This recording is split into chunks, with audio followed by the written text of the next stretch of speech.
Everyone falls for the homey appeal of chicken pot pie. And why not?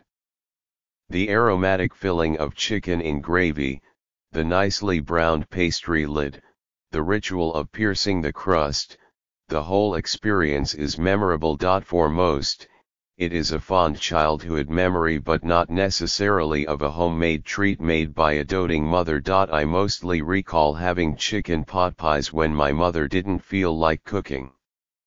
We children, fascinated by anything that came from the freezer section of the supermarket, were always thrilled. We each had our own little pie, baked in its own diminutive aluminum foil pan. Even if it was generic, bland chicken stew, and it was, encased in not very distinctive pie dough, it seemed wonderful. There was something attractive about the pie's soggy bottoms, a contrast to the crisp tops.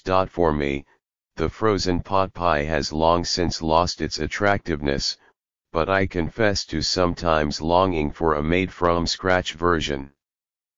Fortunately, in the era of frozen pastry dough, it's not really very difficult to put together. Rather than miniature pies, I make them like turnovers or hand pies, folding the dough over the filling, so you can hold them with your fingers. Sometimes they are large, for dinner, sometimes bite-size, with drinks for a party. To make the job go faster, I use store-bought puff pastry, with this caveat: buy the real stuff, made with butter, read the label. To make the filling, I roast whole chicken legs, then remove and chop the meat, much simpler than breaking down a whole chicken. Softened onions, a bit of thyme and a splash of chicken broth are all that's required, but a little cream fresh never hurts.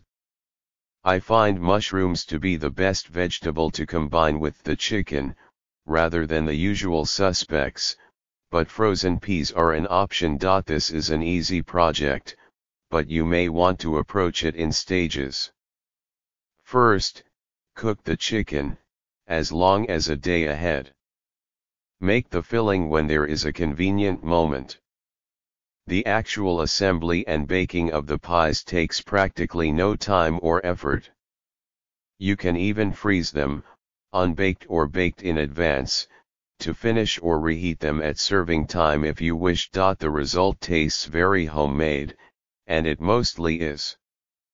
The buttery aroma and flaky crust added by the puff pastry gives the humble pot pie a certain elegance. Recipe: flaky chicken hand pies. Follow NYT Food on Facebook, Instagram, Twitter and Pinterest.